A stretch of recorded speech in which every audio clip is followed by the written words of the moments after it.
Radhe Radhe friends, welcome back to my channel Bhakti with Meetu. यह 7वां अध्याय विशेष रूप से बताता है कि कोई किस प्रकार से पूर्णतया कृष्ण भावना भावित हो सकता है। कृष्ण भावना का शुभारंभ ऐसे व्यक्तियों के सानिध्य से होता है जो कृष्ण भावना भावित होते हैं। ऐसा सानिध्य आध्यात्मिक होता है और इससे मनुष्य प्रत्यक्ष भगवान के संसर्ग में आता है और भगवत कृपा से वह कृष्ण को भगवान समझ सकता है। साथ ही वह जीव के वास्तविक स्वरूप को समझ सकता है और यह समझ सकता है कि किस प्रकार जीव कृष्ण को भुलाकर भौतिक कार्यों में उलझ जाता है। सत्संगति में रहने से कृष्ण भावना के कर्मिक विकास से जीवन यह समझ सकता है कि किस प्रकार कृष्ण को भुलाने से वह प्रकृति के नियमों द्वारा बद्ध हुआ है। वह यह भी समझ सकता है कि यह मनुष्य जीवन कृष्ण भावना अमृत को पुनः प्राप्त करने के लिए मिला है, अतः इसका सदुपयोग परमेश्वर की कृपा प्राप्त करने के लिए करना चाहिए। मय्या सक्तमना पार्थ योगम युज्यनमादाश्रय असंशयम समग्रम माम यथा गास्यसि तृष्णु। श्री भगवान ने कहा, हे पृथापुत्र, अब तुम सुनो कि तुम किस तरह मेरी भावना से पूर्ण होकर और मन को मुझ में आसक्त करके योगाभ्यास करते हुए मुझे पूर्णतः संशय रहित जान सकते हो। अब मैं तुमसे पूर्ण रूप से व्यावहारिक तथा दिव्य ज्ञान कहूंगा। इसे जान लेने पर तुम्हें जानने के लिए और कुछ भी शेष नहीं रहेगा। कई हजार मनुष्यों में से कोई एक सिद्धि के लिए प्रयत्नशील होता है और इस तरह सिद्धि प्राप्त करने वालों में से विरला ही कोई एक मुझे वास्तव में जान पाता है। पृथ्वी, जल, अग्नि, वायु, आकाश, मन, बुद्धि तथा अहंकार, ये 8 प्रकार से विभक्त मेरी अपरा प्रकृतियां हैं। हे महाभाव अर्जुन, इनके अतिरिक्त मेरी एक अन्य पराशक्ति है जो उन जीवों से युक्त है जो इस भौतिक अपरा प्रकृति के साधनों का विदोहन कर रहे हैं। सारे प्राणियों का उद्गम इन दोनों शक्तियों में है। इस जगत में जो कुछ भी भौतिक तथा आध्यात्मिक है उसकी उत्पत्ति तथा प्रलय मुझसे ही जानो। हे धनंजय, मुझसे श्रेष्ठ कोई सत्य नहीं है। जिस प्रकार मोती धागे में गुथे रहते हैं उसी प्रकार सब कुछ मुझ पर ही आश्रित है। हे कुंती पुत्र, मैं जल का स्वाद हूँ, सूर्य तथा चंद्रमा का प्रकाश हूँ, वैदिक मंत्रों में ओमकार हूँ, आकाश में ध्वनि हूँ तथा मनुष्य में सामर्थ्य हूँ। मैं पृथ्वी की आद्य सुगंध तथा अग्नि की ऊष्मा हूँ। मैं समस्त जीवों का जीवन तथा तपस्वियों का तप हूँ। हे पृथापुत्र, यह जान लो कि मैं ही समस्त जीवों का आदि बीज हूँ, बुद्धिमानों की बुद्धि तथा समस्त तेजस्वी पुरुषों का तेज हूँ। मैं बलवानों का कामनाओं तथा इच्छा से रहित बल हूँ।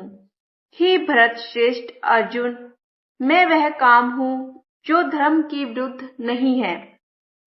तुम जान लो कि मेरी शक्ति द्वारा सारे गुण प्रकट होते हैं, चाहे वे सतोगुण हो, रजोगुण हो या तमोगुण हो। एक प्रकार से मैं सब कुछ हूँ, किंतु हूँ स्वतंत्र। मैं प्रकृति के गुणों के अधीन नहीं हूँ, अपितु वे सब मेरे अधीन हैं। तीनों गुणों सतो, रजो तथा तमो के द्वारा मोहग्रस्त यह सारा संसार मुझ गुणातीत तथा अविनाशी को नहीं जानता। प्रकृति के तीनों गुणों वाली इस मेरी दैवी शक्ति को पार कर पाना कठिन है। किंतु जो मेरे शरणागत हो जाते हैं वे सरलता से इसे पार कर जाते हैं।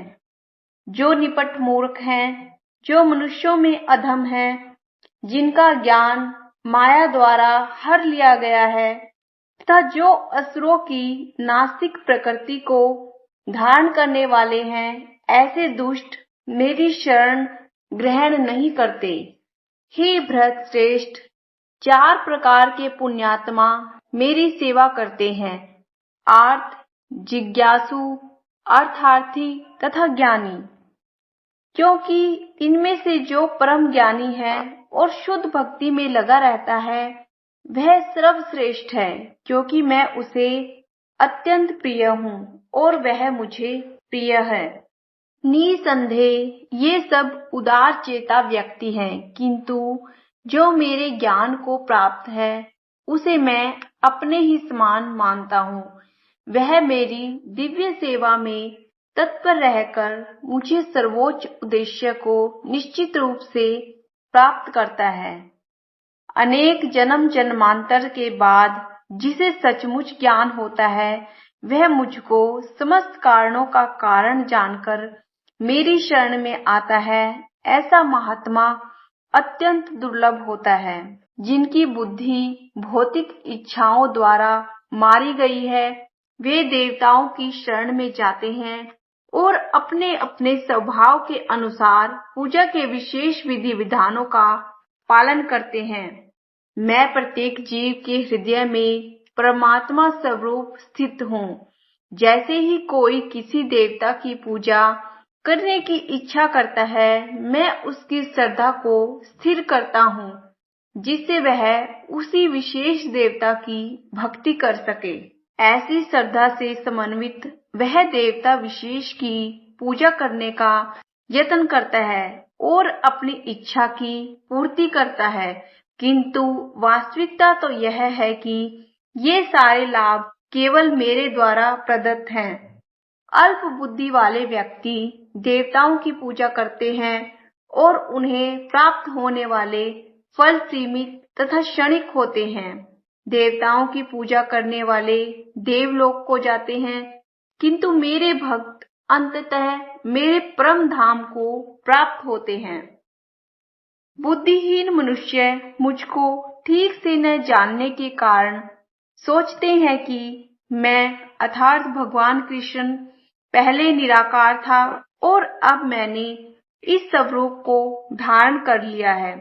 वे अपने अल्प ज्ञान के कारण मेरे अविनाशी तथा सर्वोच्च प्रकृति को नहीं जान पाते हो तथा अल्पज्ञों के लिए कभी भी प्रकट नहीं हूँ। उनके लिए तो मैं अपनी अंतरंगा शक्ति द्वारा आच्छादित रहता हूँ, अतः वे यह नहीं जान पाते हैं कि मैं अजन्मा और अविनाशी हूँ। हे अर्जुन, श्री भगवान होने के नाते मैं जो कुछ भूतकाल में घटित हो चुका है, जो वर्तमान में घटित हो रहा है और जो आगे होने वाला है, वह सब कुछ जानता हूँ। मैं समस्त जीवों को भी जानता हूँ, किंतु मुझे कोई नहीं जानता। हे भरतवंशी, हे शत्रु विजेता, समस्त जीव जन्म लेकर इच्छा तथा घृणा से उत्पन्न द्वंद्वों से मोहग्रस्त होकर मोह को प्राप्त होते हैं। जिन मनुष्यों ने पूर्व जन्मों में तथा इस जन्म में पुण्य कर्म किए हैं और जिनके पाप कर्मों का पूर्णतया उच्छेदन हो चुका होता है, वे मोह के द्वंद्वों से मुक्त हो जाते हैं और वे संकल्प पूर्वक मेरी सेवा में तत्पर होते हैं। जो जरा तथा मृत्यु से मुक्ति पाने के लिए यत्नशील रहते हैं, वे बुद्धिमान व्यक्ति मेरी भक्ति की शरण ग्रहण करते हैं। वे वास्तव में ब्रह्म हैं, क्योंकि वे दिव्य कर्मों के विषय में पूरी तरह से जानते हैं। जो मुझ परमेश्वर को मेरी पूर्ण चेतना में रहकर मुझे जगत का, देवताओं का तथा समस्त यज्ञ विधियों का नियामक जानते हैं, वे अपनी मृत्यु के समय भी मुझ भगवान को जान और समझ सकते हैं।